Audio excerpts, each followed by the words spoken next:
There are things that happen in life that are circumstantial. There are things that happen in life that are developmental. Because you grew up here and that happened there, you developed this as a defense mechanism and it worked to some degree and it got reiterated over time, blah, blah, blah. But the stuff in your fingerprints are pre-causal in the standard use of the word cause and effect. They are pre-causal. There's no defect on your part. You didn't do something wrong to have this going on. And the problems that this part of you creates, the life lesson is what I'm talking about. The problems that this part of you initiates are the problems that if you pay attention will lead you right to your life purpose. They're not in your way. They're part of the training program you need to be the person who's going to do your life purpose. They're not to be gotten rid of. They're to be integrated.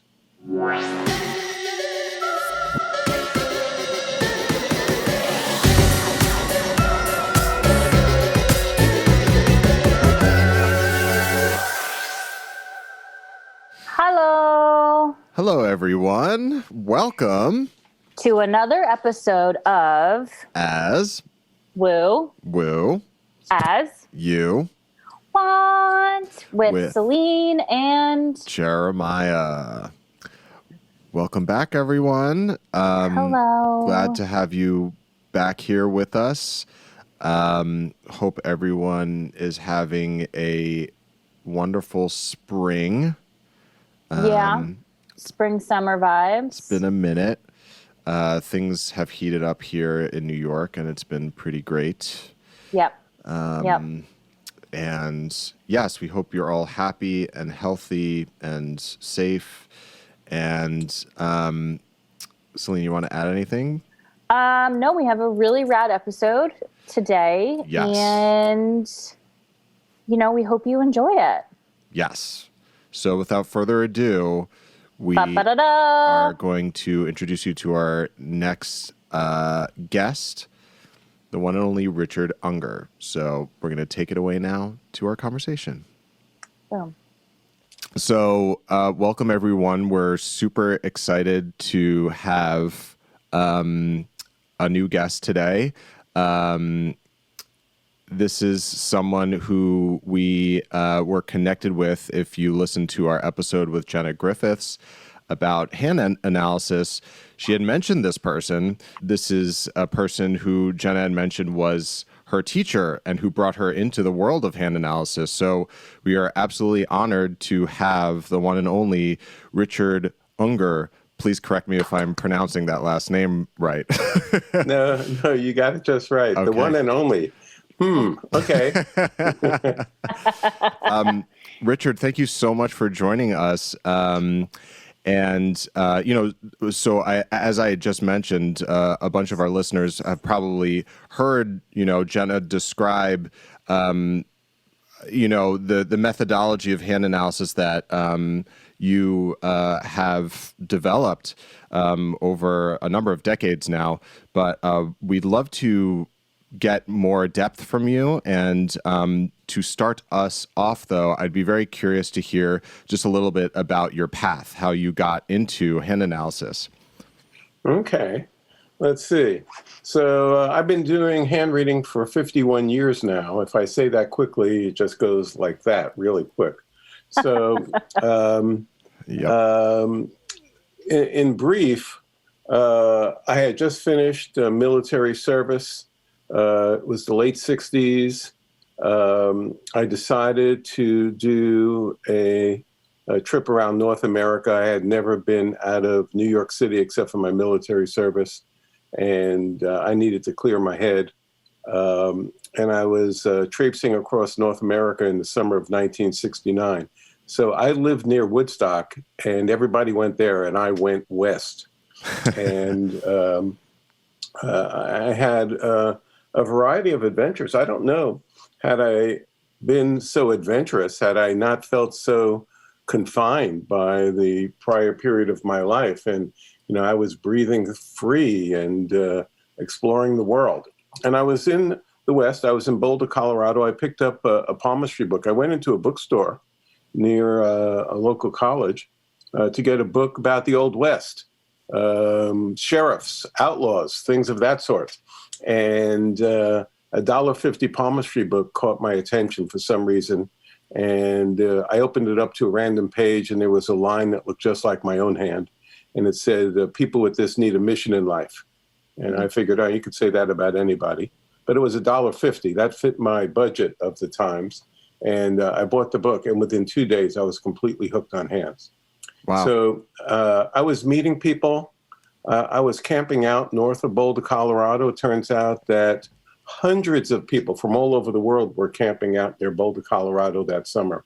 And I was meeting people from France who had been in the mountains for a couple of months. I was meeting people from all parts of the United States. And I had my little palmistry book. And, I said, hey, mind if I look at your hands? And everybody wanted to meet, who doesn't want to look at their hands?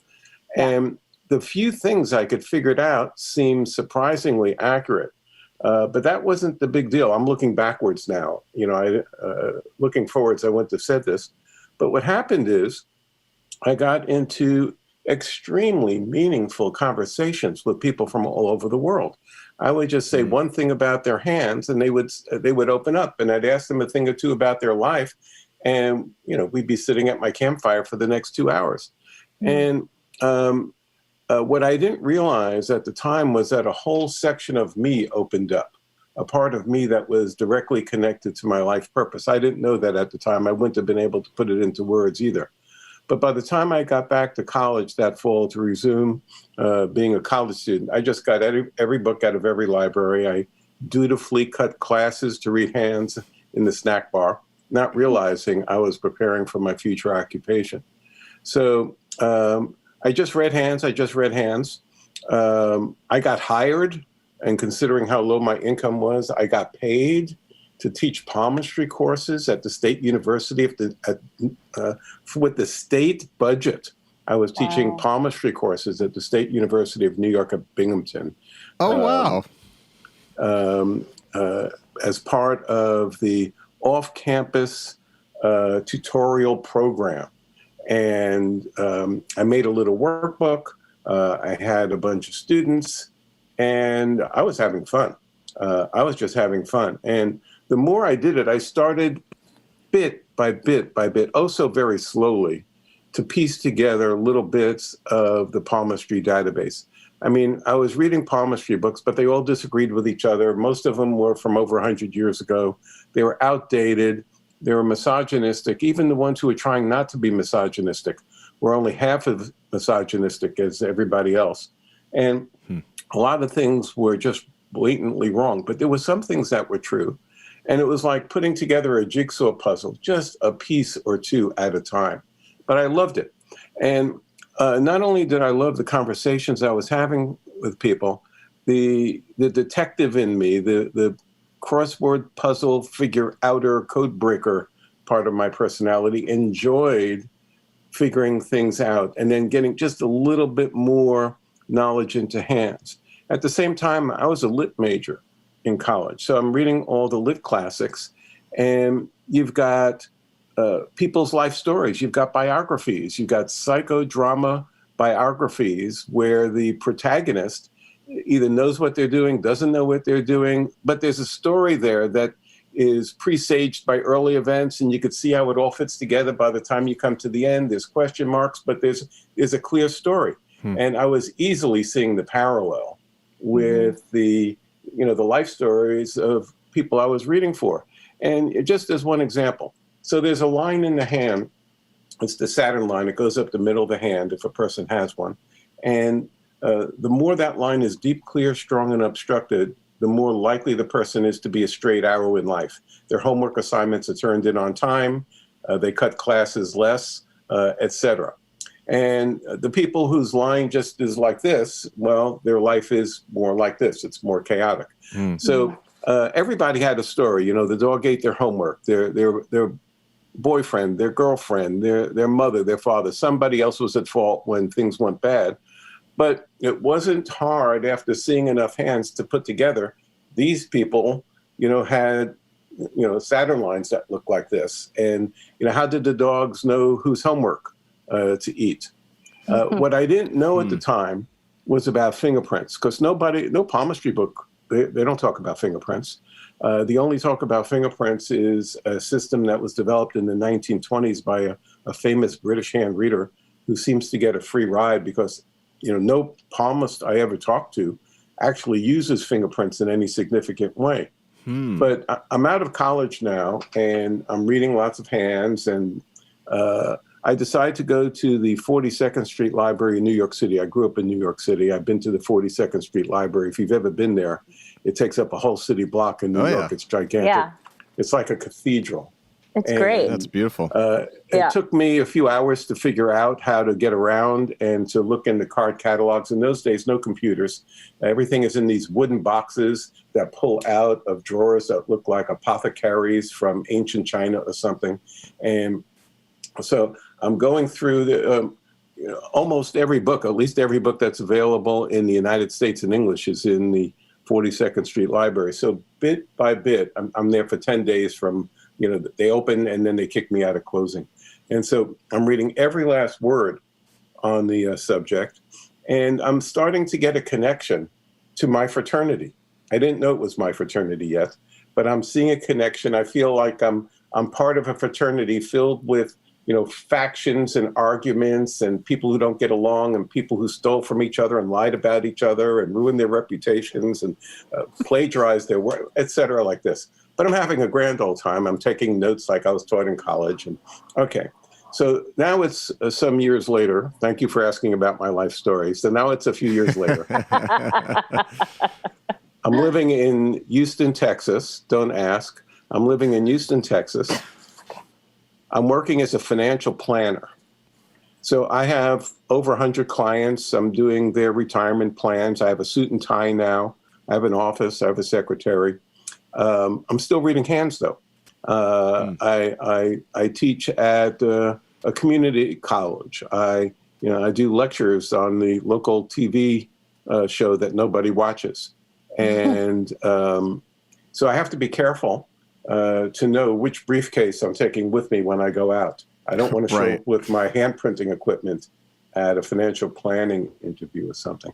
Okay, but fine. I have a family of 5 to support. I have a business career.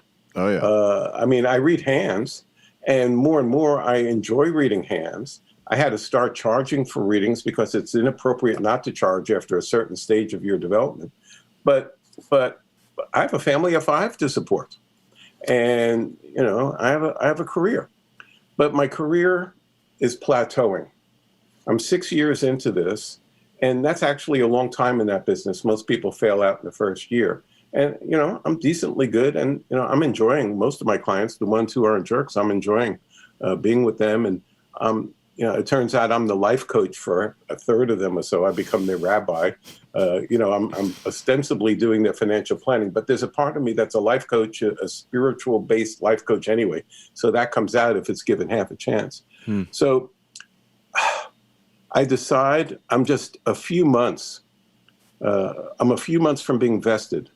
I don't know how much you know about the business world, but if I stayed on for 6 more months, I'd still be, this is now 40 years ago, I'd still be collecting checks from my financial planning career now, had I stayed a few months longer, but I quit.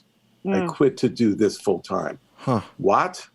Yes. My heart wasn't in it. I was showing up for work. I was doing what I had to do, but my heart wasn't in it. And my heart wasn't in it.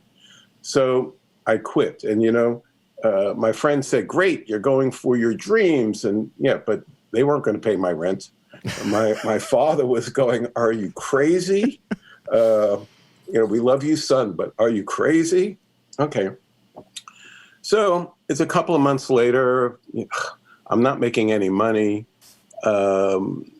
I've got nothing on the books for future readings because it's December. It's Houston, Texas. Everybody is Christmased out. Everybody is repainting their house because the in-laws are coming over. It's Christmas. It's Texas. I can't do any business. So I decide to go to the medical libraries. I'm recreating my New York library experience. And I go to the Jesse Jones Medical Library. And Houston is one of the medical centers of the world. I don't know if you know this. If you're dying of a strange disease, you can easily be flying into Houston next week for examination. Dallas, the same. You think of Texas, maybe you don't think of the medical center, but yes. And anyway, it takes me a day and a half to learn my way around the medical library. It took me longer. And they don't use the same language that palmistry books do. At this point, I've read every single word ever printed in English on palmistry. There's maybe 6 people on the planet who've done that. I'm one of the 6. And in the medical stacks, the heart line is not the heart line; it's the distal transverse crease. The Mount of Venus is the thenar eminence.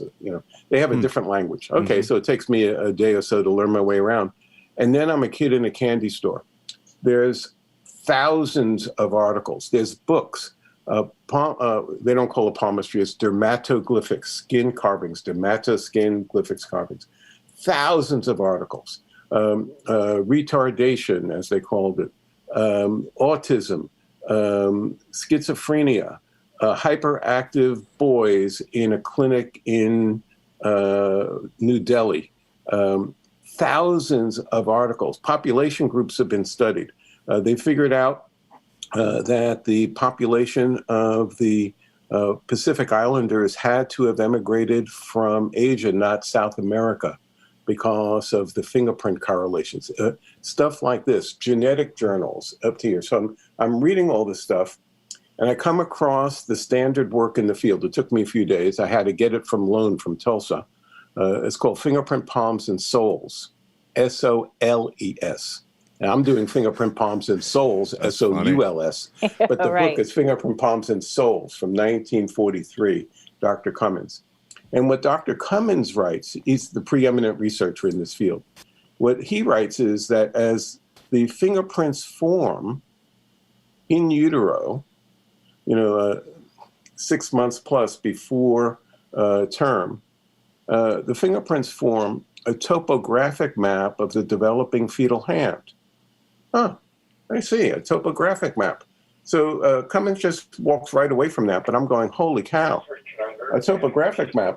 Half of palmistry is comparative topography.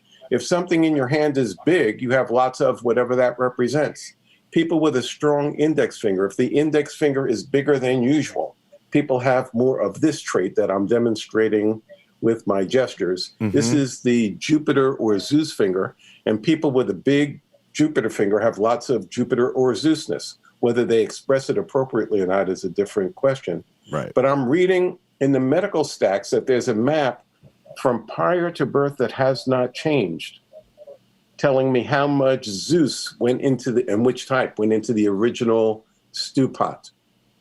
What? No palmist has ever read this before? No palmist has read the standard work in the field from the medical profession? No. No palmist had ever read that before. So I'm the first hand reader to read that. Go figure. Okay. So I thought, well, this could be useful because I don't know if you know this, but the lines in a person's hands keep changing. The size and shape of your hand changes over time. Is your body the same size and shape as 20 years ago? No. You're still recognizable as you in your old photos, but you look different.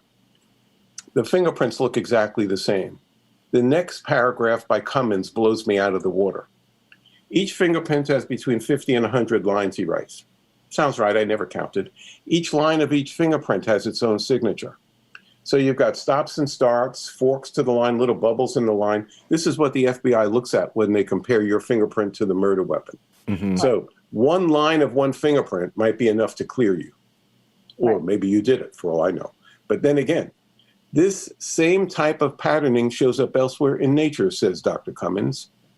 At the beach, when the water recedes, there's ripples in the sand. Those ripples have stops and starts, forks, splits, the same 7 things that fingerprint lines have. On a sand dune, think of a sand dune. It's not uniformly smooth. It has ripples in it with stops and starts, forks and splits, like the other phenomena that I'm telling you about. And there's a list of others in the literature as well. A chemical suspension. You have liquid chemicals in it. It's slowly settling to the bottom. Electricity goes through. And when it settles to the bottom, you have a pattern of parallel lines with stops and starts, forks and splits, and different electrical currents will leave a different signature at the bottom of the beaker. So I'm getting the same feeling now telling you this. I'm reading that, I'm looking at the picture in Cummins, and an electric current goes through my body. I am shockingly alert, super clean, clear, alive, alert. My whole body is like a technicolor dream waking me up in the middle of the night. I'm sitting like this. A wave energy imprint, I'm feeling it now, just the ripple of it 40 whatever years later. Wow. A wave energy imprint has left a topographic map imprint behind. And you can tell the nature of the wave by the imprint it left behind.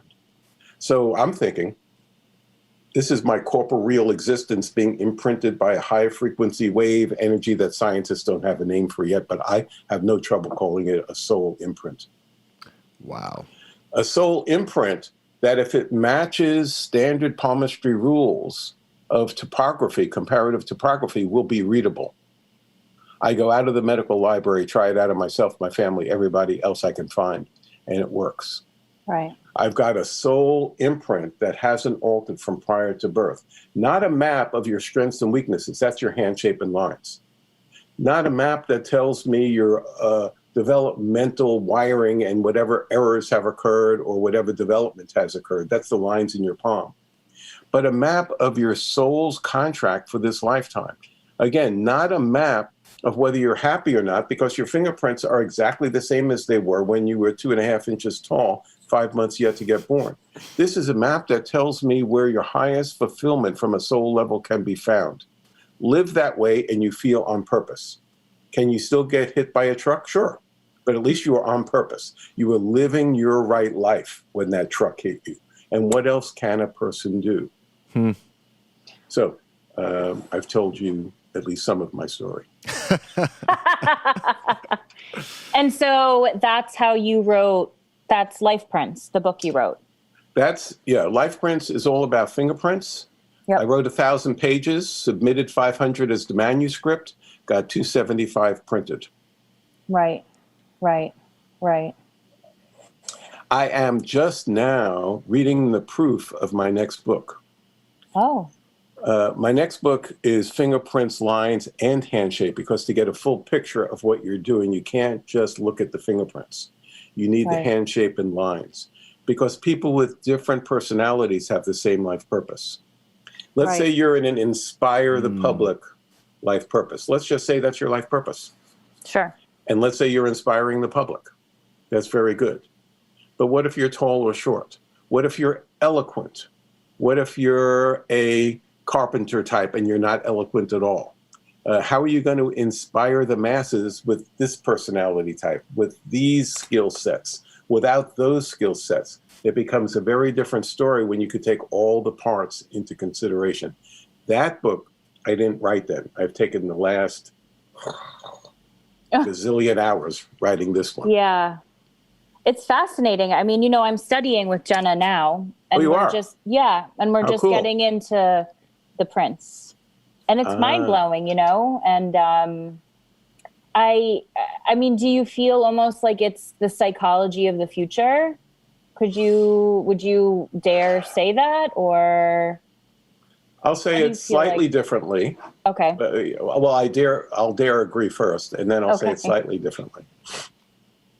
So I consider this soul psychology. The fingerprints represent a part of human psychology that is not on the current radar of, you won't find it in textbooks in standard psychology, of which I've read a gazillion as well. One of the reasons that it's not part of standard psychology is because it's too subjective. It all takes place within one human's consciousness. Of course, so does the id, the ego, the super, blah, blah, blah, all those other things. But it's harder to measure. And it's been relegated to the realm of religion. Religion talks about those things. You're not allowed to go there because you're a scientist. That's religion. Okay. Well, okay, that's quaint if you want to talk that way. And I think I'm being generous by calling it quaint. Yeah. People believe what? You believe this?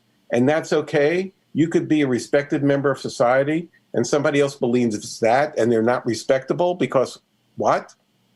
Okay, that's quaint again. Right. But nonetheless, the fingerprints offer a objective, measurable aspect of a human being that has to do with their sense of meaning and happiness in life. What Viktor Frankl, who is an absolute genius, if you've read any of his books, what Viktor Frankl calls the ultimate human motivator, the search for meaning. And more, I will say that therapists, counselors, psychiatrists, at least on the West Coast of the United States, not, slower on the East Coast and maybe some other places, more and more, they're opening their eyes to the importance of the search for meaning. So I've talked to a gazillion therapists, counselors, healers of different sort. I've co-sponsored workshops with them. I've read for their clients. To me, the search for meaning is absolutely central and crucial. What else is there? I'm not saying that if somebody's an alcoholic, changing their behavior so they don't beat their spouse anymore is a bad thing. Yeah, that's a good thing. Thank you for doing that work. A psychologist A, psychologist B. But now that they're not drinking, what's their life about? What was the ache? What's the primal ache on the inside? What's the hunger?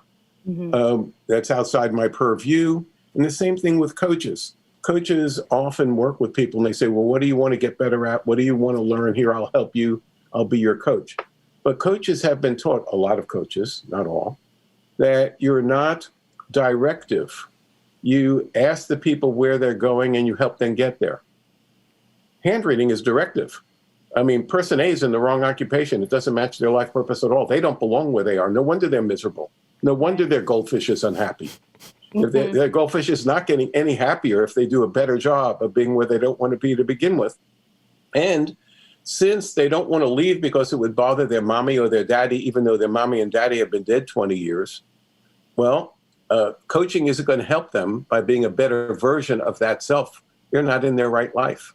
Right. Hand reading brings, as you have known by now, hand reading brings a person to their right life. To get to their right life, they have to be real.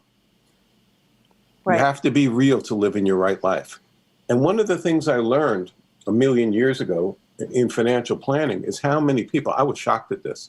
I mean, I'm a 20-something-year-old guy dressed up in a suit and tie, and I'm interviewing CEOs and I'm interviewing heads of, the Rice University. I'm talking to people who have houses, they're mansion houses with some Bentley parked in the front, and they have all the accoutrements of pillars of society. And some of them are cool people who are very real, and I'm impressed. But 2/3 are not real at all. Everything in their life is a facade. And, I don't even know this hand analysis stuff yet, but I could smell that stuff a mile away. And my boss is teaching me, you can't succeed in business if you're not real. You have to be real. You have to be real with people. You have to bring out their real self, or you can't talk to them and make your sales to them. They can't be your clients because you won't know what they're going to do next. You have to be real. Have to be real sounds easy. But I had a couple of genius sales trainers who worked with me daily for my years in that field. And it was only with their help that I had to learn how to be real. Because the ways I wasn't real weren't obvious to me, but were really obvious to my genius sales trainer, mentors from the caves of Tibet in three-piece suits, who were for some reason taking an interest in me and mentoring me daily. And that's not real. No wonder he didn't want to be with you. Your presence evaporated. What are you talking? And sure enough, my insecurities took over, and I tried to direct things from a phony place in me. And as soon as I did that, I wasn't real. The whole thing went south. And try again, Richard, until you can become real for an entire hour. I'm so glad to have had my mentors back in my three-piece suit days who helped me learn something about being real. Yeah. Would you say, I mean, if let us know if we're diving too much into like your personal life or like psychology, but I'm curious though, the irony of going through that experience and then from that experience getting to that real place and then being like, okay, and now I can jettison this profession. Like the profession almost served you in that respect, and now you're ready to move on to your purpose. Okay, here's a word I just love to say. Any day I could say the word asymptotic, I feel happy. Do you know the word? Yeah. No. So ASY, asymptotic. It's a phrase from mathematics. You can approach but never arrive. So if you start with 100 and cut the number in half, you get to 50. Cut 50 in half, 25. You never get to zero because there's always an amount left over. So if I'm real, I'm asymptotically real. I'm moving in the direction. It's not the destination to arrive at. It's a journey towards, and each day is another journey towards, but, so who arrives there? But yes, as I look back at my life, including owning a restaurant while I was still in college, including driving a taxi in New York City, including everything that I have been through, it all fits in my story. I took, pieces of each, mentors in each place are absolutely crucial. Could I be me without every single one of them? So are you old enough to remember Gilda Ratner? Mm-hmm. Yes. We know Gilda Ratner. I don't think either of us were born during Gilda Ratner's time. But we know who she is. We know who she is. So she's dying of cancer. She knows she's dying of cancer. She has months left to live, and she's young. Oh my God, I forget how old she is when she dies, but way too young. The world could have used another several decades of Gilda. But in any event, she's looking back over her life. She says, I wouldn't give up one day of it. Every single thing. I could see now how my whole story led me inextricably towards here, where I am today. And the more real a person becomes, the more their life purpose emerges.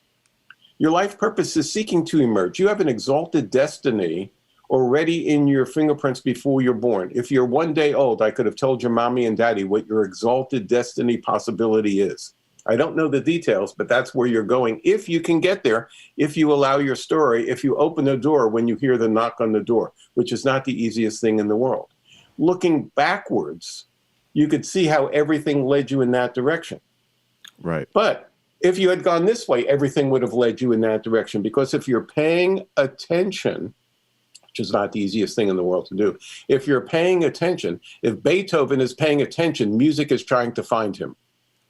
Right. Music is after Beethoven. Right. He doesn't realize it, but when he drives his bus in Vienna, he's whistling while he's driving the bus as the windshield wipers go like this. Everybody's saying, Beethoven, you and music. But he has a family of 5 to support. What is he going to do? He needs the health insurance, blah, blah, blah.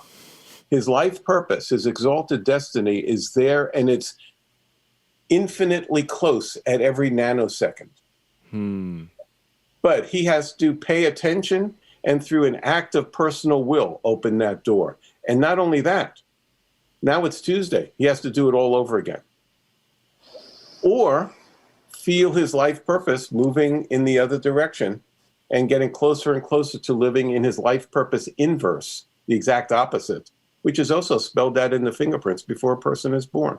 I could tell mommy and daddy what your worst life looks like, what your best life looks like the first day of your life. What I don't know at all is how far you're moving in either direction. Because, you win the lottery, you lose the lottery, 10 marriages, no, whatever, your fingerprints stay exactly the same.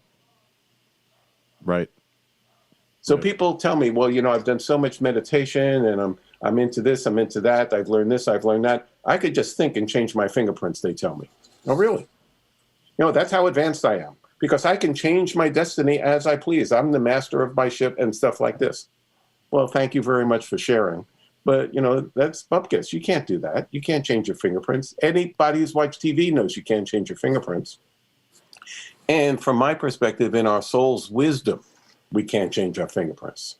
Because we would just change our fingerprints. If we just used our personality, our ego self, we would change our fingerprints to suit our convenience. And in our soul's wisdom, there is no tattoo removal for the fingerprints. Right. Yeah. Thank goodness. But the lines change, and like so that they could accommodate Absolutely the fingerprint. Yeah. So hand shape changes too. Really? No doubt you've noticed a change in Donald Trump's hand in the last 2.5 years. I have not specifically looked at his hands, but I could imagine. Well, I can imagine. Your imagination might be correct, it might be wrong. Check his hand, because he's on TV. Yeah, he's a hands guy. He's showing his hands to everybody all the time. Look at his hand when he became president. Look at his hands now. The upper section of his pinky has jogged 15 degrees in the last 2.5 years. 15 degrees. Do you know how many gerbils have to pull on his pinky to move it 15 degrees while he's sleeping overnight? Every gerbil in North America has to pull. Pull! And then they have to leave before he wakes up. It's a lot of work. Hands change. Wow. That's a lot of gerbils. It's a lot of gerbils. Can I ask you a question, Celine? Yes. So how many hands have you read? Over 100 hands, under 100 hands? Give me an idea of how far along. I'm not very far along. Okay. I'd say 20. Oh, my word. You're in palmistry pre-kindergarten. Yeah, I'm like basically an infant. Yes. How exciting. Very exciting. The thrill of discovery and all that. I think the thing that I find complicated about the hands, and it's any type of thing where you're giving someone an advice or you're telling them something about themselves, it's like figuring out how to tell somebody in the most beneficial way with being honest and trying to piece the whole together. That's what I find so fascinating about it, because it's so accurate, but like, how do you authentically really express that to someone, and that's something you learn over time, I'm sure, obviously, but so in India, that's what I think is overwhelming a little bit. Yeah. And it should be overwhelming. Thank you. And as a matter of fact, therapists, if they were more honest, I'm not saying each individual therapist, this one is super honest, but as a group, right, they should be constantly overwhelmed by that responsibility, don't you think? Yes, I think it's very overwhelming. I'm overwhelmed by that responsibility, and I'm 60,000 hands ahead of you on the palmistry trail. Yeah, so in India, they have a tradition that you have to read 10,000 hands before you can charge for a reading. And I remember being in New York, whatever number of years ago, and I signed some hand reader's little book. He was at 9,600 something, and he was really eager to get to his 10,000. Yeah. And it's not that you need 10,000 to learn a system of hand reading, but the tradition was that you needed 10,000 before you have the right to tell anybody anything and get paid for it. Yeah. Because that responsibility is gigantic. But on the other hand, be real, be you. Meet the other person where they are. Right. Listen to what they say. And what you know now at 20 hands is way ahead of where I was my first couple of years reading hands. Yeah, well, it's because of you.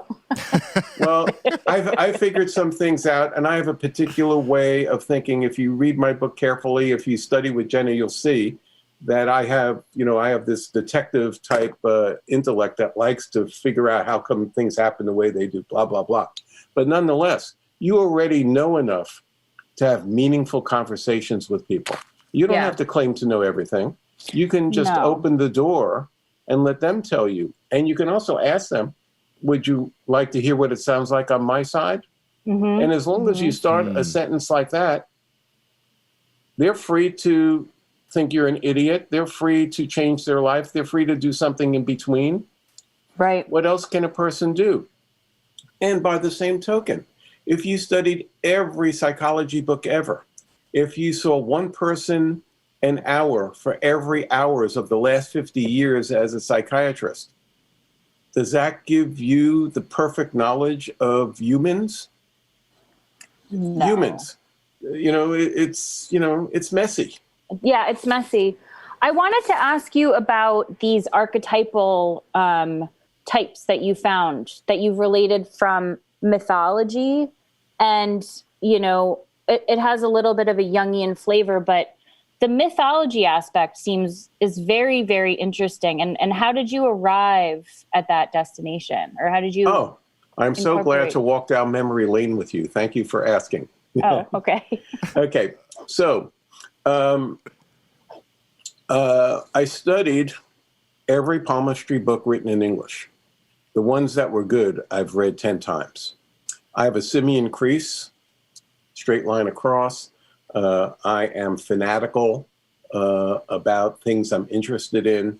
Wait, will you explain the simian crease just quickly? Because I don't know if Jeremiah knows what it means. I don't. It's one line across the middle. Got it. Yeah. The people who have that, Robert De Niro has that. Does he show a type of intense focus in all the characters he portrays? So he's a good example of simian crease intensity. The owners of that marker need a place to put that, or they have the same energy and no place to put it, and various china cabinets get broken. But nonetheless, so I bring a certain type of focal intensity to what I'm doing. So my hand shape system, basically I've adopted 3 hand shape systems from different palmistry giants through the years. And then I've mixed and matched the best parts of their systems. So what I do is not so mysterious. I mean, other hand readers around the world have studied Benham or Getting. So they studied Darpigné, and so they'll adopt the handprint system of one of those. So I just did something different. I mixed and matched the 3 of them together and created a series. There's a much larger number of archetypes because I have 3 different systems blended together instead of just the earth, air, fire, and water of Gettings. And also with Gettings, he just used earth, air, fire, and water, which was a brilliant step forward. It simplified things enormously. Gettings hardly talked about earth plus fire, earth plus water, et cetera. There's a lot more archetypes that you can pull out of Gettings. And then when you blend it with the traditional system of Darpigné from the 1800s, et cetera, I can look at a hand shape, and I've got like 100 different archetypes that I recognize by silhouette alone, such that if I saw a handprint on a Mayan cave wall, or for that matter, a French cave wall from 38,000 years ago, where there are plenty of handprints on the cave walls, I can tell the type of person that left that handprint on the cave wall. That's wild. That's a philosopher. That's a warrior. That's a poet. Wild. Whether or not the poet is working in the salt mine or whatever the equivalent is, how would I know if they're a slave or they get to be poetic in their life? Because I don't know the context of their life. I just know what their design is and what they would do, all things being equal, but all things aren't equal. It's a little bit like World War II, and they're looking at the airplanes through the binoculars and going, that's a P-52, and they know what P-52s are for. But, it's just from the silhouette. But I've had a lot of practice. I could do that really easily, Celine. My students take a few hundred hands to get good at that, and you're up to 20. Right. The students who are fast get good at that between 1 and 200 hands. Right. The students who are average, it's more 250 to 500. Yeah. You have a ways to go on that learning curve. But this is hand shape. One of the great things about, I'll interrupt myself. So for 29 years, I read hands in Zurich for 2 months a year. And that's where I met Jenna. And so I'm out there for 3 weeks and I come home. I'm out there for 3 weeks and I come home. I stopped doing this about 5 years ago when for the entire 3 weeks, I was in jet lag for the entire 3 weeks. Instead of a day, as I got older, it just extended. And it got too hard on me to go out there. But the office I had in Zurich was the window. I have an office and an apartment I use in Zurich. Out the window is Carl Jung's office. That's the Jung Center. No way. That's wild. What? Not a Jung Center. the Jung Center. That's insane. Oh my God! Of course, So of course. Carl Jung, he's dead I started in Zurich in 86, he's dead. But his frontline students, his first generation of students was still alive, some of which came over for readings. But he's hovering over, he's right over there. Oh my gosh. So, I'm reading every psychology book I can, and the ones I don't like, I stop. And then the ones I do like, I'm following up more and more and reading as many of those as possible. And there are Jungian psychologists who've written palmistry books. I like their approach too. There's Jungian psychology books, Jungian psychologists who've written astrology books. Palmistry and astrology share a common nomenclature, but they diverge. But some of those books, of which there's tons more than palmistry books, some of those books, especially the ones written by Jungian analysts, have direct overlap to hands. I learned a lot by reading them. I could use that information in hands. So I have that inclination in me before I knew who Jung was. Right. But there he is leaning over me. So I like hand shape more and more. The disadvantage for new students is that you don't get good at it instantly. Pattern recognition just takes some practice. It just takes some practice. Your eye actually will not see things that later you can look at a handprint that you took a couple of years ago and I didn't see that. I didn't see that. I didn't see. That's right. You didn't see those things. Mm-hmm. As you get further, the things that you won't see are the parts of your own soul psychology that are difficult for you to look at the truth mirror about. Oh, man. Talk about. Woof. Those are the more subtle ones. But at the beginning, the things you won't see is because of pattern recognition practice that hasn't happened yet. But one of the things I love about handshake, which I use more than most of my students, because I look at more hands than most of my students. Yeah. One of the things I love about it is how easily it is for my client of the day to recognize themselves. Mm-hmm. The hand-shape archetypes, the behavioral archetypes are instantly recognizable. I can tell mythological stories. I could use Shakespearean plays. I could use recent movies. I can talk about personality archetypes in a story form that the person jumps into the story and sees themselves easily.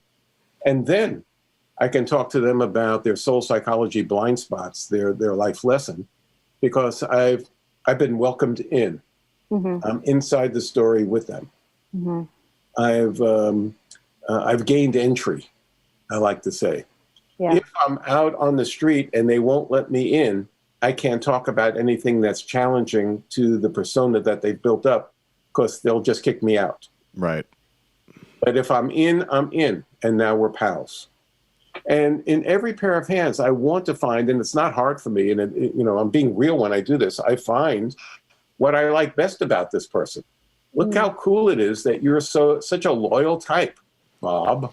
You have this loyalty factor all the way up to here. Oh my God. Did you help a friend of yours change a flat tire and skip your wedding date because your pal had a flat tire? And the wife falls off her chair laughing because that's exactly what he did. What? You did? I was only making that up. Yes, that's exactly what I did. Well, like I said, you have this loyalty factor up to, so I can talk to the person and climb into their story in a real way. And I can do it such that we're now pals. Without them explaining who they are, I've been able to see who they are and talk to them. And that's the acknowledgement of being seen as true for your better attributes without having to ask for it or explain it. Yeah. That makes people fall in love. They're with Mary, they're with Bob, and all of a sudden they're seen as the person they are through a positive lens, and that person reflects it back positively. No wonder I want to be with so-and-so, because they see me that way. Yeah. So I'm that person for them, and I'm there in the first couple of minutes. Right. Yeah. It's wild. So stick with it. Oh, 100%. You're here. I had to ask all these things. The only other thing I wanted children's hands. Do they fingertips? The fingerprints will stay, but as they age, like at what point do they solidify into who they are? Oh, what an interesting question. So I've done who knows how many interviews through the years, and I'm rarely asked that one. And the hands of the elderly as well. It's an interesting topic. Oh, yeah. And the elderly, the number of years on the planet that is now in my brain as elderly keeps moving this way, the older I'm getting as well. But so I'm writing a three book series, Celine and Jeremiah. And the one I'm proving now is Hand Analysis 101. 103 is going to have the hands of children and the hands of the elderly. But thank you for asking. Yeah. So children's hands look more or less the same until about age 5. I'm using a broad brushstroke. Everyone is an individual case, and there'll be a number of them that don't match. One of the things I did in Zurich for those years, I worked in 2 different clinics, pediatric clinics, and I read the hands of kids who had physical and behavioral problems that were significant enough that I was reading their hands. And, the people who had me in had been students of mine. They're MDs, they're pediatricians, they're really smart about what they're doing. And nobody knows what to do about little Freddie. And so I got to do this a lot because of my Swiss pals. Thank you very much. And sometimes, let me go back a step. So 5 years old, they all more or less look alike. They have earth hand, Celine. The hand is square. The fingers are short. The thumb sticks out wide, low to the palm. The lines are deeply grooved in. By the time they're 15, their hands are tall and skinny. They're irregular. There's a million lines all over the place. Or it's still squat, short, wide with small fingers. The hands differentiate somewhere between 5 and 15. And it's like a jello mold that is very loose at that time. And whole new line formations grow in or don't grow in, et cetera, like that. So there's a cookie cutter hand, and any minor difference from the standard 5-year-old hand, any tiny little difference, large middle zones on these 2 fingers, the index curls underneath the middle finger, every little difference gets my heightened scrutiny. And again, the hands change a lot, and anything I'm going to say to the parents, your kids' hands can change a lot in the next couple of years, but right now, this is what I'm reading. What I found, though, and of course, the fingerprints are not going to alter. Right. So a tremendous advantage for me in Switzerland is that nobody moves anywhere. When I'm reading hands, I was often reading the hand of the child in question, the parents, the siblings of the parents, the siblings of the kid, the grandparents, and maybe some great-grandparents as well, because they all live in the same town. Moving away means you moved out of the house that was built in the 1800s that your great-grandparents built, and now you live across the street or down the road. That's not like the U.S., where everybody disperses. So it was easy to get the whole family together. So I'd be reading a dozen set of handprints at once. So I would be at this big table. I've got all the handprints because the doctor has taken all the handprints. Here's the kid. Nice to meet you. Let me look at your hands. Oh, what a creative kid you are. Thank you for showing me your hands. I'll talk to you in a few minutes. And they all go into the other room and whatever they do. Now I'm looking at the hands.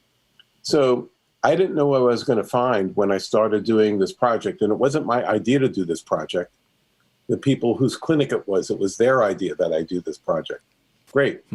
What I found is that half the kids with problems, their hands looked like they had problems.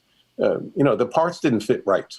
I mean, you wouldn't have to be a hand expert. Here's a normal hand and here's this hand. Oh, something is off. I don't know what it is, but something is off, and I would know better.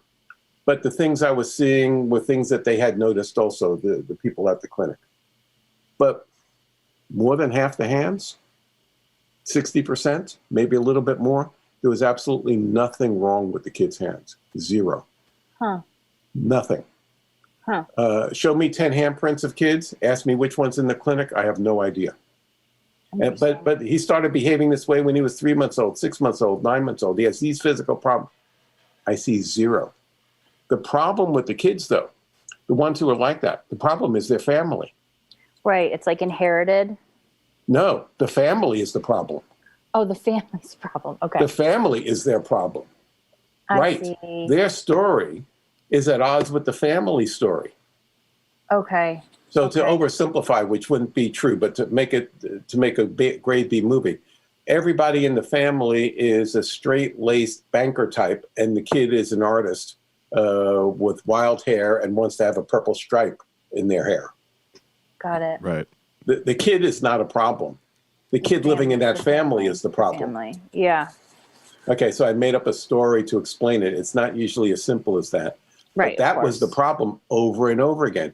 Or in a more likely case, mommy is behaving this way because she's looking over her shoulder at her own mommy, who's looking over her shoulder at her mommy, going back who knows how many generations. And therefore, mommy thinks that her child should be this. Mm-hmm. Mm-hmm. And the child isn't this. The child is something else. Yeah. The child is not wrong to be something else. And where is it mommy's business to try to make the child into something the child isn't? Right. Other than a picture that was planted in her brain by her mother, et cetera. Right. Yeah. Now imagine this. I now have to talk to Swiss parents about their wrong parenting style. Great. Think about that for a second. So fortunately for me, the person who's translating my reading is their pediatrician that they've known for years, who knows my system thoroughly and is a caring, connective pediatrician who's worked with the other kids and worked with the parents, et cetera, and worked with their family through the years. And they're motivated to help their kid. And the parents might have had readings with me on prior visits as well. Right. But I'm telling mommy and dad to stop doing X and start doing Z. To allow the kid to be who they are, essentially. Well, right. And get out of the kid's way. Your kid is trying to be who they are. Yeah. But it's not as simple as that. I'm oversimplifying it to I know, I understand. with your question. But what a juicy communications challenge that was, and what a wonderful opportunity to alter lives. Yeah. So there's a fellow whose kids I read for 35, 40 years ago, and I'm in touch with him regularly, and he's constantly reminding me of how I told him that his kids were this way, and that way, and that when he tells them, when he criticizes them using this type of language, he's standing in their way. He says he uses that constantly throughout his life, including now. And he catches himself saying these things, and then he hears me sitting on his shoulder, whispering in his ear. They're not wrong to go against they have an innovator life purpose. Yeah. They're supposed to go against the grain. That's really fascinating. So it's so cool. So when they go against the grain, you're free to tell them that you disagree. But why not praise them for being so strong as to have a different view first, and then tell them why you think you're brighter than they are, or whatever. Yeah, yeah. That's fascinating for me to think about. Yeah, I mean, I also brought it up too because, like a lot of mental illness comes about when we're in our 20s, like early 20s, right? And so I was thinking of the correlation between hands kind of solidifying and becoming who they are, and like also in terms of like a mental illness component, it coming out when we're in our early 20s. So that's where the question comes. Okay, so I don't know how much you know about hands yet. Well, you just talk as if we don't, because Jer and the rest of our audience doesn't. Okay, so I've got the fingerprints, and I'm looking at the fingerprints.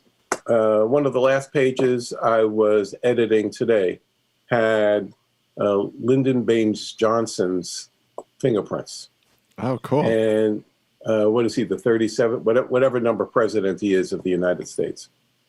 And he has guilt issues in his finger. He has leader with guilt issues in his fingerprints. Of course, I'm in the military. It's the Vietnam War era, blah, blah, blah. And I'm looking at his fingerprints. I don't know how much you're up on the news, but tapes just came out of Lyndon Baines Johnson in the Oval Office. Just came out this week. He was taping his conversations just like Nixon was. After Nixon got in trouble for having on tape what he was up to, no other president was taping everything. But at that time, everything was taped in the Oval Office. And the historian talking about the tapes he had listened to says, I'm not a psychiatrist, but whatever I can't diagnose, but he sure sounds bipolar to me. Whatever bipolar means in vernacular. Here's a guy who gets super down, who gets wild and crazy up, stays up 19 hours with all these grand plans and then collapse. And now he's talking to his wife who's trying to talk him off the ledge over and over and over again.